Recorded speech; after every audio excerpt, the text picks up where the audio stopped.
Hello and welcome. Good morning, Russ. Hey, Clarice, how are you? I'm doing great, thank you. So, welcome everyone. This webinar today is Trouble in Paradise: How to Avoid High Healthcare Costs While Traveling and Vacationing. I'll let Russ give us a little introduction before we dive in. Yeah, thanks. Clarice and her team at Caribou have proven to be indispensable partners in my work with clients like you as healthcare coverage while you're working, while you have kids that are on maybe your work plan, or as they're aging out of your coverage and have to establish their own coverage as you're retiring and approaching Medicare eligibility. Understandably, healthcare medical expenses are an important and increasingly vital part of your financial planning and decision making. And so I'm going to pass it back to Clarice to cover this important and timely topic today. But I'm really pleased to be working with Clarice and her team. And this is just part of the work we do together in bringing educational content to folks like you. Thank you, Russ. I definitely have the summer vibes going on. I put on my Hawaiian shirt today as well. So I'm excited about this. And I hope that what we can do today is accomplish the fact that you can go on vacation or travel peace of mind without wondering or worrying. And in the event that you do have a healthcare incident and you needed to care while you were traveling, this will help you avoid any financial surprises. And that's really what we hope to achieve today. So I'm happy to have you all here, and I hope you all have very exciting things planned for your summer. So with that, we shall dive in. My name is Clarice. As mentioned, I've been in the industry for over a decade. I support clients through healthcare advocacy and information. Really, I'm passionate about healthcare education.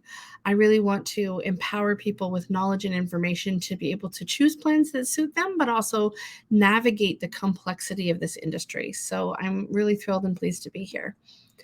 What we're going to go through today: how does my coverage work even when I'm traveling? What is the definition of a true emergency? Did I bring enough medications on my travel? Should I get travel insurance? Is that a waste of money? Is it valuable? How will that help me? I've got 2 international case studies we'll go through. And then we'll talk about life events that really relate to travel. As Russ said, maybe you've got a dependent who's headed off to college, or maybe you've been dreaming of retirement and traveling the globe, and you're really ready to pack that bag and head out. So we'll talk about how that can transition your healthcare as well, and then how a healthcare planning analysis can help. So some proactive steps to take before your vacation. You'll want to review your health plan and make sure that you know what's covered and what is available to you in the event of an emergency. You'll want to research care options. This is maybe a little overkill, but if you're going anywhere longer than maybe 2 or 3 weeks, if you're going to go abroad for a month, or you're going to be at your second home for the next 2 or 3 months, that's when I would maybe start researching where's the closest hospital, what doctors could treat me there. Anything that's short, just a quick vacation, I wouldn't necessarily do that in advance. We will talk about medications. What steps should you take to prepare yourself for your medications and make sure you have enough, and then also travel coverage as well. So your health plan, let's dive into what's covered. How is it going to work? What happens in the event of an emergency? All healthcare plans have what we call a summary of benefits. It looks like this blue document. This happens to be a Blue Cross plan that I found in EPO, but this is a federally mandated document. Every single health insurance plan produces one of these. So whether you're on an employer coverage, a marketplace plan, you bought individually, you should be able to pull up this document from your materials online or call your customer service and say, can I have the summary of benefits? If you're shopping for healthcare, this will be usually one of the first things that is linked. And on this document, kind of on the first page, about third or fourth box down, is your out-of-pocket maximum limit.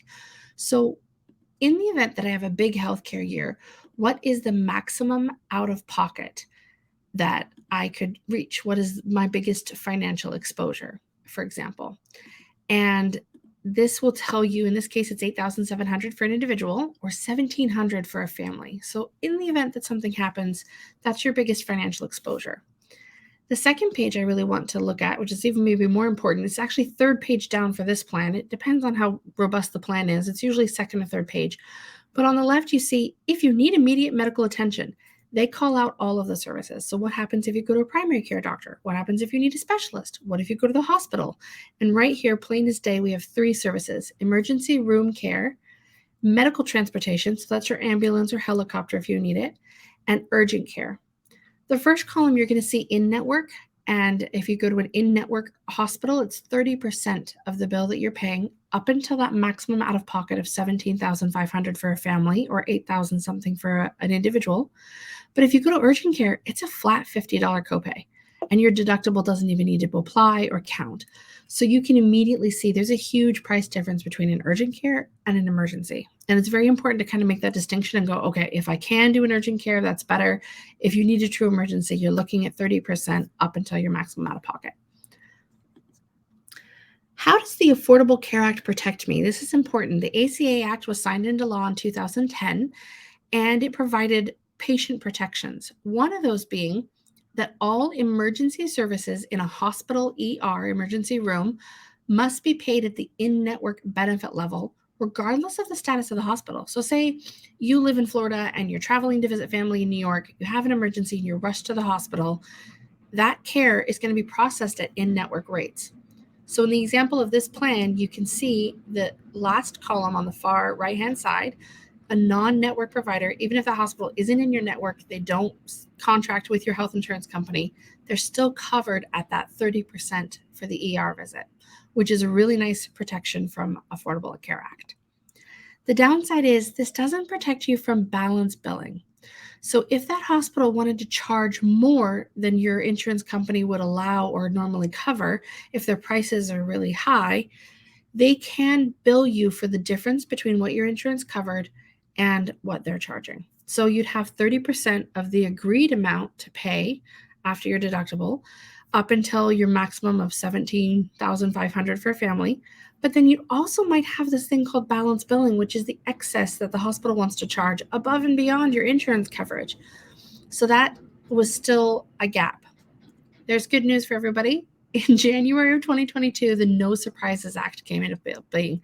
You might have read about this. It was pretty big in the health insurance industry. This No Surprises Act provides patient protections against surprise medical bills. It's not a foolproof plan, but essentially what they're saying is that providers must publicly display information on that balance billing, that excess charges. This could be in the provider's public location. So maybe you're in a hospital and there's posters on the ER wall that says, we balance bill a 10% excess charge. It might be on their website, or they have to give you a single one-page notice in clear and understandable language. So if you're ever in an emergency situation and they're handing you paperwork, glance through that. It's possible that there's notification on their charges there. And those all have to be publicly displayed. So again, there's no surprise billing. I'm not sure that this, again, it's not foolproof. It doesn't set anything on limits or, how that bill is paid or when it's due, how much time you have to cover it. But it does provide a little bit more clarity into what the charges are and how that works. So this, in combination with the ACA, really makes emergency travel across the U.S. Much more affordable. So now I mentioned how urgent care was a flat $50 copayment in comparison to that 30% coinsurance. So really, what is an emergency? How do I know if I need to go to an emergency room or the urgent care? How do I make that judgment call? The healthcare.gov defines an emergency as an illness, injury, symptom, or condition that is so serious a reasonable person would seek care right away to avoid severe harm. So they're saying in the event, like you're not a medical professional, I'm not a medical professional. If you think you need emergency care, maybe you have a pain in your chest and you're like, I might be having a heart attack. You can go and seek care at an emergency room. If that pain in your chest turns out to be angina or maybe a muscle issue or something else, that's okay because nobody expects you to have a medical degree and to be able to make that distinction. I will tell you though, while this is the common definition, every single insurance company had a different definition on their website and in their plan documents. And your insurance company plan documents, that is the definition they're going to go by. So I pulled a few out from different companies across the United States to show you how widely these change. One defined an emergency as an acute injury or illness, kind of vague. Some, actually quite a few, I will say this is one of the most common, will say it's a situation that risks life or limb, which means not going to the emergency, you're putting your life at risk or risking, an arm or leg. Some say it poses an immediate risk to the person's life or long-term health. An injury and results in unreasonable pain and suffering. Again, that's a little vague. Like, who defines what's reasonable? It's a little obscure.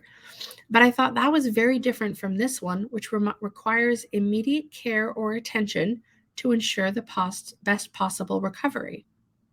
I mean, that could mean anything. Even a cold with immediate care or attention would have a better possible recovery than not going. So in these events, I just encourage you to ask questions, to call your customer service and to say, hey, can you tell me what the insurance company defines as an emergency? How do you classify what claims would be processed in an emergency benefit and which claims are routine coverage or non-emergency coverage? And try to get specific to your health plan, because they do widely have a range.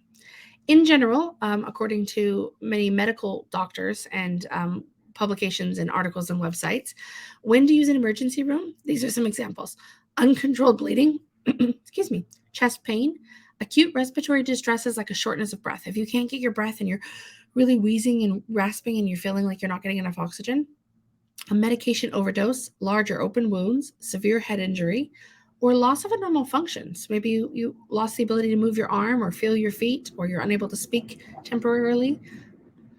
Here's when an urgent care is really great: common illnesses, colds, flus, earaches, sore throats, migraines, fevers, rashes, minor injuries, even sprains, back pain, shoulders or knees, if you get a cut or a burn, even minor broken bones. If they don't pass through the skin, if they're just an internal broken bone, they can be set and taken care of at an urgent care.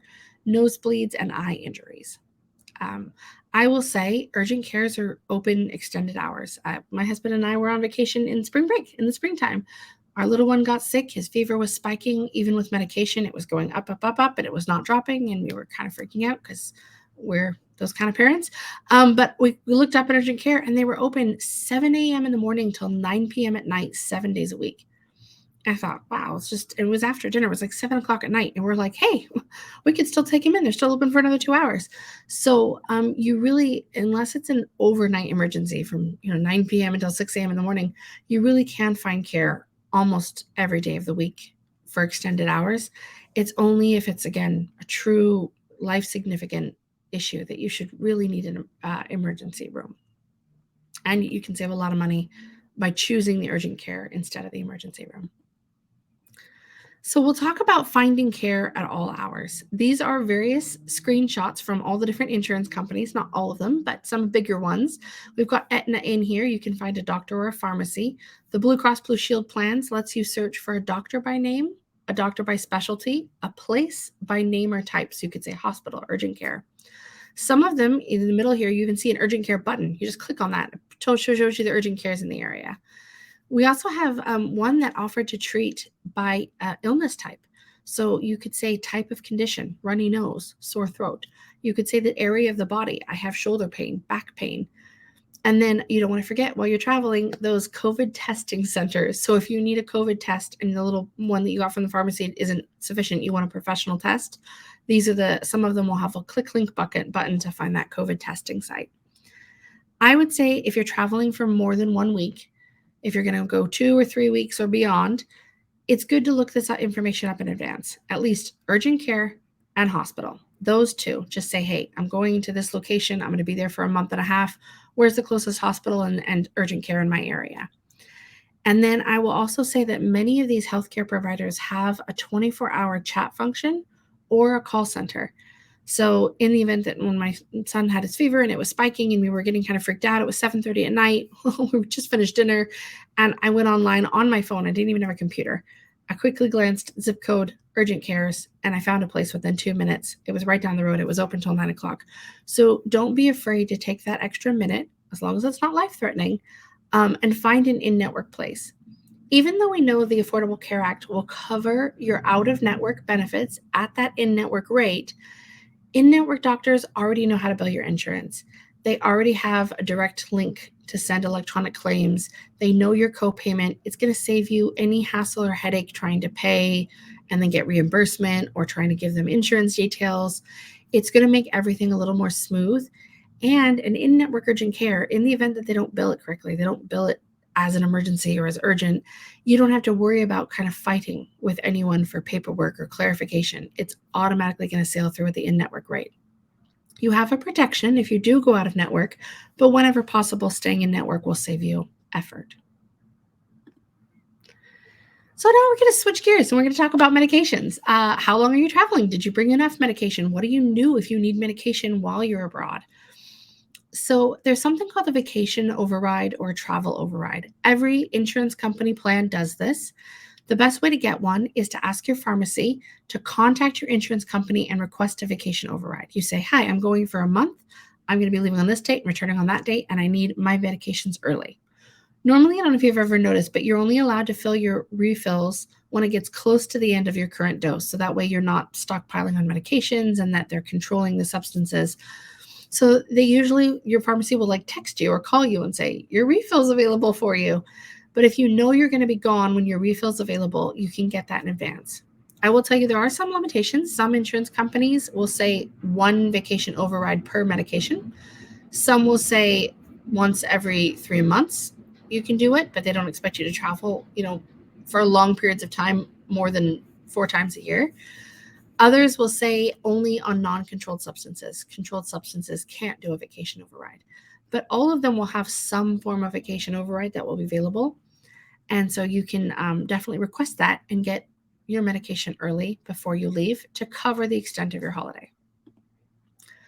Another option is to switch to a 3-month supply. If you're on a routine maintenance medication, maybe a blood pressure pill you take every single day, you can ask your doctor to write a 3-month prescription instead of a 1-month prescription.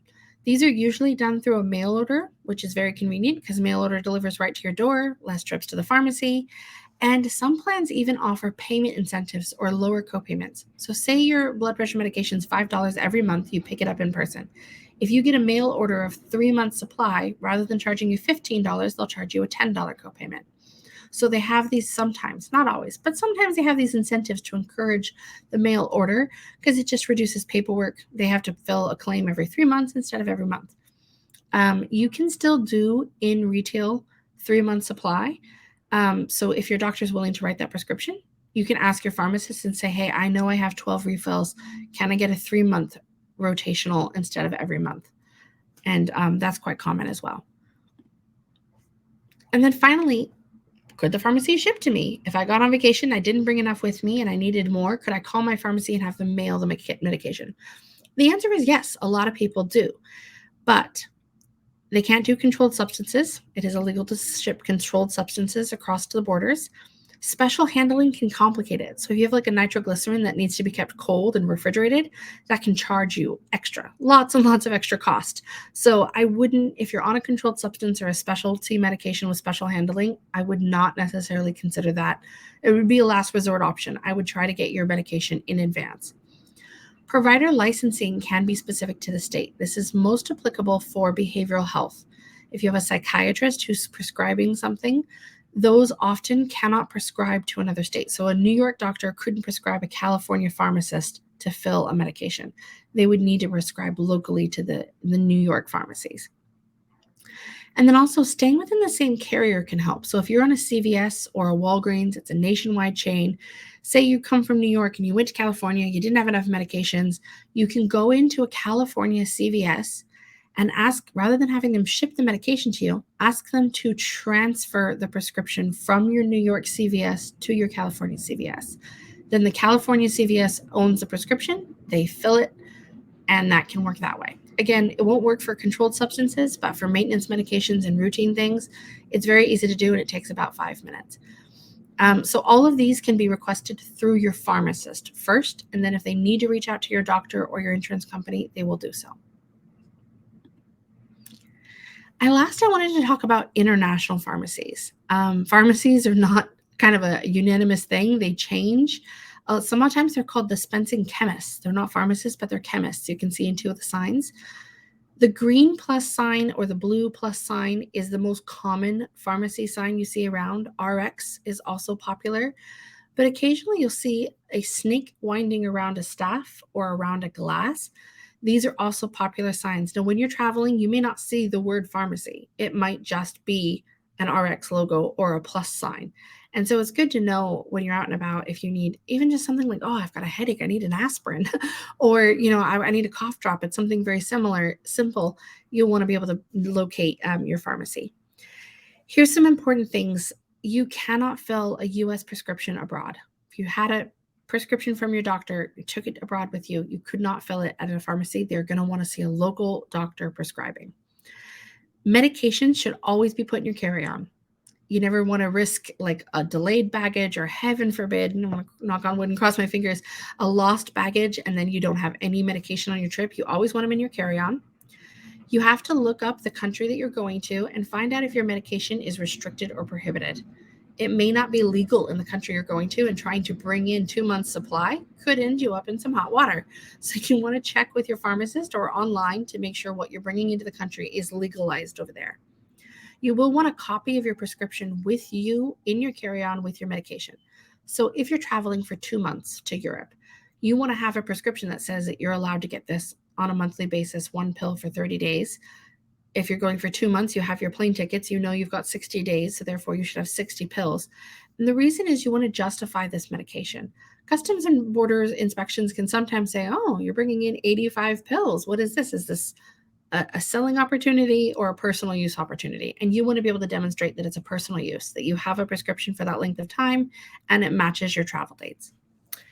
And then I also want to say foreign medication may not be allowed back in the US. So if you have a treatment or care while you're abroad and you're trying to return to the US, you may not be able to bring that medication back, and you should check if it's restricted in the US so that you don't lose it. Or you can leave it in the country that you left, and when you get back to the US, have a doctor visit and have them prescribe you something new that's here and allowed in the US. And then the last thing I will say is what is considered over the counter or what is prescription are two entirely different things abroad. So, for example, my family has been to the UK and back many times, and my mom's Claritin D is over the counter here in the US, but requires a prescription in the UK. Likewise, there was other medications that she picked up over the counter, like, oh, this is an over the counter, cough syrup. Coming back to the US, the concentration levels were high enough that it would be considered a prescription drug over here. So you may want to be conscientious or aware of that for anything that you're purchasing or transporting. So a lot to be considered when you're crossing international borders with pharmacies and medications. So all of that, let's pivot again and talk about travel insurance. Is it beneficial? Does it cost money? Is it a drain? Will I use it?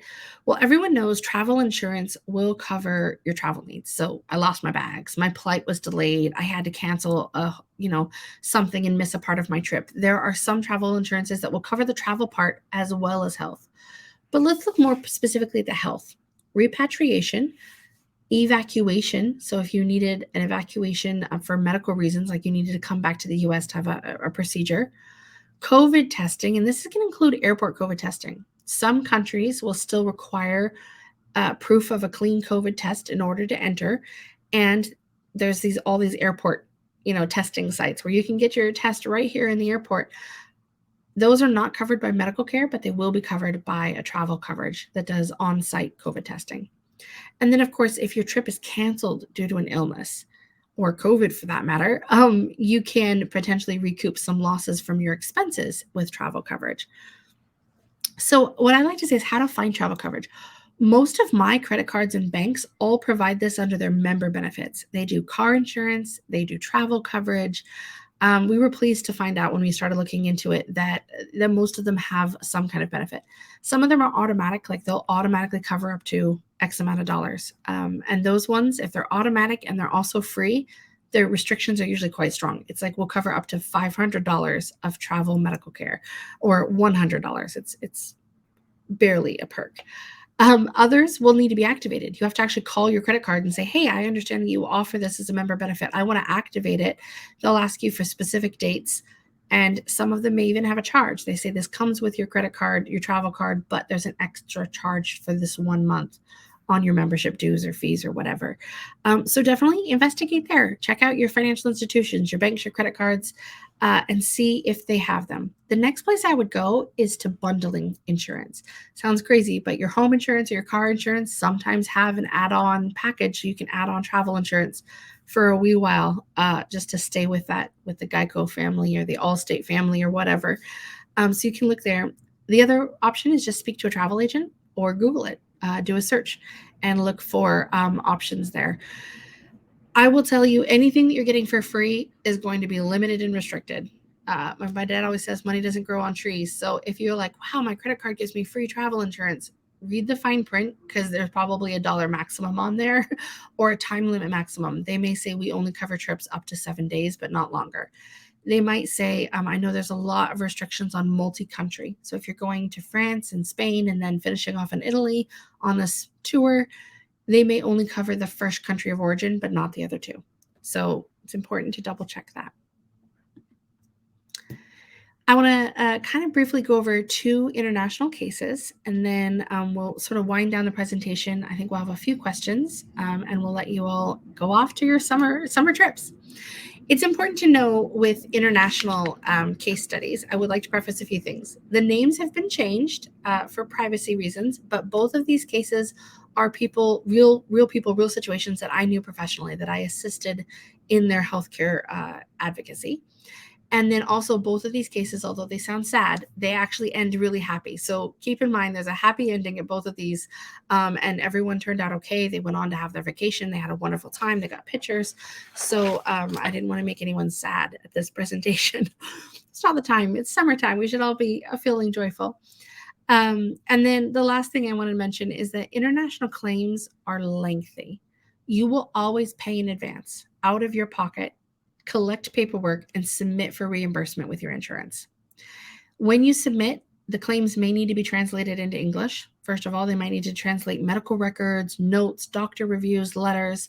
They also need currency exchange. They're going to need to look at the currency that you paid. Maybe you paid in euros or British pounds, and then convert that back to a US dollar amount so that they can do an equivalent. Because of the translation and the currency exchange and the fact that we're dealing with paperwork from a foreign country, they're lengthy. And I want to preface months, not weeks. So if you pay for medical care in a foreign country, you can expect to wait several months before that reimbursement will materialize. Okay, let's talk about Toshiaki. He's visiting family in Japan. And the poor thing, he was about to cross the street and he was not familiar with local traffic. So he looked the wrong way and a car came from the other direction and ran over his foot. He was with a friend, luckily, and the friend rushed him to the emergency room. He was treated for several broken bones in his foot, given a lovely little boot, some great pain medication, and he went on with his vacation with a stylish new footwear. But otherwise, he had a great trip. The trouble was, when the ER claim arrived, it was an emergency room and a hospitalization. It was translated and then processed. Now, there's something called an ICD-10 diagnosis code. ICD stands for International Classification of Diseases. This is monitored mostly by the World Health Organization, and it is international. Countries everywhere use the ICD classification, and we're on level 10. This is an alphanumeric code that talks about diagnosis codes, symptoms, and also procedures. So there's like a alphanumeric letter and number code that will indicate broken bones in a foot, which is different from the code that might indicate broken bones in your arm. And then there's also treatment and procedure codes as well. Well, this hospital did provide codes, which makes it really easy. You don't even have to worry about language translation. Just plug the code in and process the claim. Unfortunately, that code was foot pain. So we processed a claim for foot pain, and that didn't indicate emergency. Was it extreme foot pain? Was it mild foot pain? What was the cause of the foot pain? There was no other documentation. So there was a little bit of a blank area, and the insurance actually did deny it. What ended up happening is the insurance company, Toshiaki and myself as his advocate, and the hospital in Japan had to arrange a conference call at a time when both businesses were open across multiple time zones. We had to have a translator online who was repeating everything from English to Japanese and Japanese back to English. And they had to have a conversation. What caused the foot pain? How extreme was the foot pain? Why did the patient end up in an emergency room?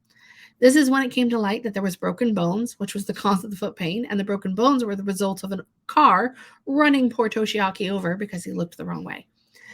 It came to light that the hospital didn't want to embarrass the patient by documenting that he had a broken foot because of the reason that caused his foot to be broken.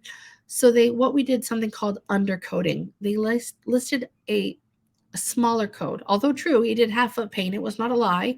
It was a smaller indication that they thought would save the patient embarrassment and preserve his honor, which is a cultural thing. Coming from a Japanese hospital. While that is sweet and we appreciate the effort, it was very kind of them to want to save poor Toshiaki any embarrassment. It didn't really service him well because he needed money from his insurance company. So in the end, we were able to reclassify that claim as a broken foot, get it processed, and have the money reimbursed to Toshiaki. So this is why I say when you have an international claim, it'll take a while, and you should be prepared to be your own advocate. You should really be ready to jump in and help cross those medical boundaries, as it were, navigating between the insurance company and the health insurance. The next, I want to talk about poor Martin. Martin is a story that just, he breaks my heart. He was getting married in Greece. So I want you to picture this idyllic island overlooking a tranquil, beautiful teal sea. He was teal ocean or sea. He was up on a cliff, standing at the altar with this beautiful flower arch behind him in a tuxedo, waiting for his bride to walk down the aisle, and he collapsed. He passed out. He was rushed to a clinic, and in that clinic, they couldn't diagnose him, so they immediately put him on a helicopter to the larger island, which was nearby, and he was admitted to a hospital. That hospital did admit him under an emergency and kept him for 2 days. But unfortunately, after a myriad of tests, they were not able to diagnose him. They didn't understand why he had collapsed or why he was still unconscious and still sleeping. So they were not able to offer any treatment and were getting worried that too much time was going by. They arranged to have him helicopter transported from that island to a hospital in Athens, in the capital of Greece, where he could really get specialty expertise and a hospital that has better facilities to do the extra testing. That final transfer was not an emergency transfer. It was a planned transfer of a stable patient who was in a stable condition at a scheduled prearranged time from one hospital to another. And when he was admitted into the Athens hospital, the paperwork said admission of a stable unconscious patient, planned transfer from another hospital. Well, Athens, being a big hospital and a major international cosmopolitan city, said, hey, we can actually bill your insurance directly if you want. And the fiance at the time, who was hoping to be his wife, said, oh, that'd be great. Thanks. I really appreciate that. They translated everything into English and sent a claim with the proper codes. It was really seamless and lovely. Unfortunately, the insurance company got that claim first, because you can imagine the helicopter and the smaller hospital and the original clinic on the original island, they were all very slow to gather paperwork together. So the insurance company sees this patient admission for a stable unconscious patient on a planned transfer, and nothing looks like an emergency. There was no, sirens going off. There was no one running around going, oh my gosh, this is an emergency. Admit them in quickly. It was all very organized. So to them, it looked like a planned procedure, like it was something that was organized. And because of that, the hospital denied that, or the insurance company denied that Athens claim. Several months later, when the original clinic on the island and the original doctor, the urgent care, who said, we need to get a helicopter and send him to the hospital, that claim arrived. The helicopter claim arrived. The first hospital admitting him and under an emergency service. This poor guy's in his tuxedo. He just came from his wedding. When all of those claims arrived, that sequence of events mapped out the entire experience. And now the insurance company was able to see there was an emergency, and that led to this, to this, to this. And because of that, we can treat this entire experience as an emergency claim and offer payment under that emergency umbrella. So, which is part of your ACA, Affordable Care Act. All insurance companies must cover emergencies. So you can really see how that sequence of events is important. And again, being your own advocate and saying, hey, I need this paperwork. I need to get it in. I need to double check that everything's going smoothly. I need to clarify things with my health insurance, and making sure it's all there. So, with that being said, hopefully you will never have. Oh, and I wanted to mention, sorry, Martin did actually recover. Athens treated him within 24 hours. He was diagnosed, treated, and on his feet, clean bill of health. They had their wedding on the same island exactly 7 days later. So it was one Saturday. They moved it from one Saturday to the next. And his boss even gave him extra time. So his honeymoon wasn't affected. It all ended in a really great story. And I had to say that because I didn't want anyone wondering, like, poor Martin's bride, was she just stuck standing at the altar? It all ended well, and he had a really beautiful wedding. So good story, happy ending, and everybody got paid. That's important too.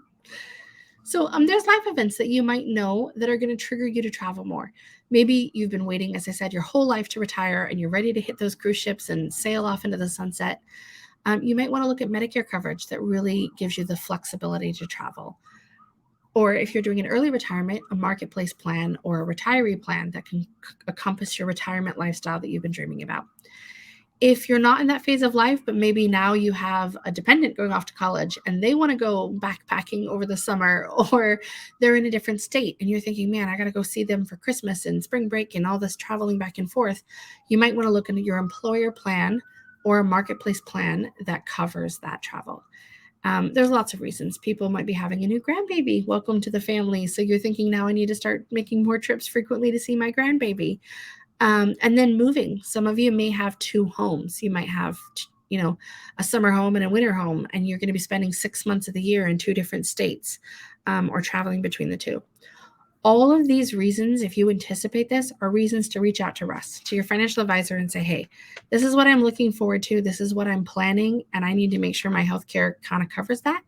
And then Russ can help arrange for an analysis with us here at Caribou, and we'll get you healthcare coverage that meets your needs, meets your lifestyle, and really covers you for whatever eventualities you can expect.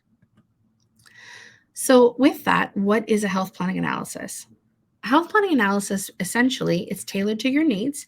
It looks at your budget, your healthcare utilization, your preferences, like networks, access to care, traveling, the insurance companies you want to work with, cost, and more. And it gives you a side-by-side comparison of healthcare options so that you can see in black and white one option against another. The box here I have in the middle is a family who was looking to retire, and they were either going to move to Florida or North Dakota. They hadn't made their decision up yet. Well, I would not ever, ever make your retirement lifestyle choice based on health insurance and say, oh, well, I'm moving to North Dakota because it's cheaper there than it is in Florida. I would never do that. But it's good to know if you are choosing to retire in Florida as opposed to North Dakota or wherever, oh, my healthcare costs might go up a little bit. It might be slightly more expensive in my second home than my first. So these are the kind of comparisons that we can do and help work with Russ so that your financial plan accommodates for those adjustments in your needs. So that's something that we do a lot. So with that, I feel like I've been talking nonstop. It's quite a lot to digest. And now I know you're either sitting there thinking really worried, like, oh, what happens if I have a Martin situation next time in Greece? Or you're sitting there thinking, okay, I'm ready to pack my bags. I'm headed out to Europe or to the sun, the Caribbean, wherever you're ready to go. And now you're daydreaming. So with that, we'll take a few questions and then we'll release you all to your summer vacations. Thanks, Clarice. This is super important and interesting information as always. I'm sure anyone watching this is going to get a lot out of it and probably have a couple light bulbs go off off over their heads that maybe they hadn't thought about before. A couple of things I would like to get some additional thoughts on from you. So let's say I've got a trip planned. And for I think for the type of travel you've been describing, abroad for more than a week or two, that's not something you typically jump in the car, head to the airport tomorrow, and figure it out as you go. It's usually planned well ahead. So typically, how far in advance would you recommend someone asking for a vacation override or a 90-day prescription supply before heading out for a trip like this? Great question. Well, to not add stress to your final days, but the later the better. When you get your vacation override, it's going to be one refill or dosage. So if you usually get a monthly prescription, your vacation override will be 1 month. So if you can leave it right up until the day before you're leaving, or 2 or 3 days, that's going to give you a month and 3 days worth of runway until you run out of medications. If you get a 3 month supply, it's a little easier because you get a vacation override on a whole 90-day supply. And now you've got plenty of room. So you could request that kind of sooner. I will say the process takes 5 minutes. Your pharmacist will call your insurance and say, I need a vacation override on a non controlled substance, routine maintenance medication. This is the date that they're leaving, and I need 1 month supply or 3 months, however it is. And they'll put that request in. It gets approved on the phone. They can run it and fill your prescription. However, if you have a very busy pharmacy, if you go and there's always like lines out the door, I would probably go 4 to 5 days before your vacation, just in case you have to leave and come back because they're too overwhelmed and busy to get your same day. But usually it's same day, so you could push it all the way to the day before you travel. And again, I know it's one of those things where you're like, I'm packing the car, I'm packing my suitcase. The last thing, I'm grabbing my passport and my tickets and my paperwork. The last thing I want to do is stop by the pharmacy. But the later you leave it, the longer you're going to have of coverage under your medication. Got it. Thanks. And since a lot of my clients, women, their families are, approaching retirement or have transitioned to retirement, and if they're not already on Medicare, they probably soon will be. How does Medicare coverage typically work for medical costs incurred outside of the U.S.? Great question. This is really important, actually. I was kind of diving into this a couple weeks ago. A Medicare Advantage plan, which runs through insurance companies like a Blue Cross Blue Shield Medicare Advantage or a United Medicare Advantage plan, often built in foreign travel emergency coverage. And that'll be going back to, how does my insurance company define what is an emergency? Foot pain does not classify as an emergency. A broken foot does. So knowing that distinction, you should be fine. Medigap plans, which is a supplemental plan, you might have a plan G or maybe a plan N. These also cover international emergencies only, not routine care. Unfortunately, original Medicare Part A and B, the part that's the hospitalization or the doctors and professionals, does not cover emergency traveling abroad. So this is an interesting thing. It's like, I should say, it's not blanket no. There are some situations in which they do. If you're on a cruise ship and you need seen by the medical director or doctor on the cruise ship, if you're in a U.S. port or within 6 hours of a U.S. territory, you can receive treatment from that doctor and have it reimbursed through original Medicare Part A and B. If you've passed 6 hours out to sea, you're no longer considered in U.S. waters. You're now in international waters. And that same treatment by the same doctor on the same cruise ship would no longer be covered by Medicare. So it's kind of like a quirky line. The other instance is, say you live in the U.S. along a border and you have a U.S. emergency on U.S. soil. If a Canadian or Mexican hospital is closer to you in proximity than a U.S. counterpart hospital, you can, in an emergency, take an ambulance to the closest Canadian or Mexican hospital and receive coverage. But you have to prove where your permanent residence is and the location distance between you and the closest U.S. hospital versus the one that you went to. So other than these kind of quirky things, original Medicare doesn't cover emergencies at all. And I highly recommend, if you're on Medicare, to look at your Medicare Advantage or your Medigap plan for the coverage limitations, because they will have dollar caps that says we'll cover an emergency abroad up to X amount of dollars. Anything less than that, if you're worried about it, if it's not enough risk mitigation for you, purchase the travel coverage. Got it. Super helpful. One final question. A lot of clients and other people I've talked to are increasingly participants in a high deductible healthcare plan. As a result, they either have or have access to an HSA, a health savings account. Can they use balances in a health savings account to cover the cost of, say, medical travel insurance? Great question. You cannot use HSA funds to purchase other insurance, to include travel insurance. So the premium, no. But you can use your HSA funds to cover medical care. Even if you have a travel insurance, if that travel insurance has a deductible, say like you have to pay the first $100 before your travel insurance kicks in, your HSA dollars could pay that $100 of medical care, and then you can use your travel insurance. It just can't pay for the premium to purchase the travel care. Or if you choose to waive travel insurance and you just want to go with your HSA, you could use that to pay for your hospital or care or for medications abroad. And as long as they're qualified medical care that you would normally receive in the US, like the medications covered or going to the hospital is a typical covered expense, you can do that. I will just caution that what we call tourism medicine. So I am traveling specifically for the purpose of having a surgery over here because their doctors are amazing or this hospital's cutting edge. That is not considered covered. It is emergency or urgent, even if you were at like a cold or flu, it's unexpected illnesses. So you could go to Europe, have a cold or flu, and use your HSA to cover that, but you cannot do it for planned medical tourism. Got it. Interesting.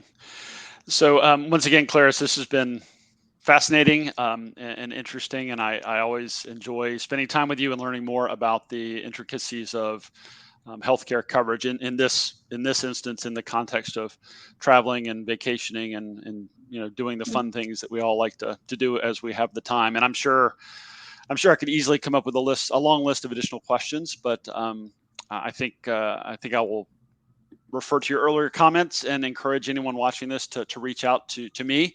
And if this is something you would like to dig into further, and perhaps have a health planning analysis performed on you and your situation, or maybe get some more personal questions answered, that's something that, with the help of Clarice and her team, I'd be happy to have that conversation with you. So, Clarice, thank you. As we wrap up, any final thoughts or comments that you'd like to share?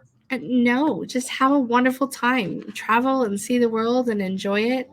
Visit family, and don't put too much thought or time into your health care. Emergencies are covered. You've got that protection from the Affordable Care Act, or if you have a Medigap or a Medicare Advantage plan. So I would say go boldly onto your vacations, and in the event that you need something, quickly diagnose if it's an emergency or an urgent care type of situation. Whenever possible, if you have that moment to breathing room, look up a local urgent care who's in network, save yourself some time or money. And in the event that you don't have that luxury, you are just being rushed off to an emergency situation, gather paperwork, gather the documents, any receipts, payments that you do, and then be willing to advocate for yourself, be willing to come back and sort of help explain the situation to your health insurance and clarify any confusion that they might have, so you can get as much of a reimbursement back as possible. Awesome. I think that's a great place to wind things up today. Clarice, thank you so much again. It was a pleasure, Russ. I always enjoy it. And everyone, have a wonderful summer trip.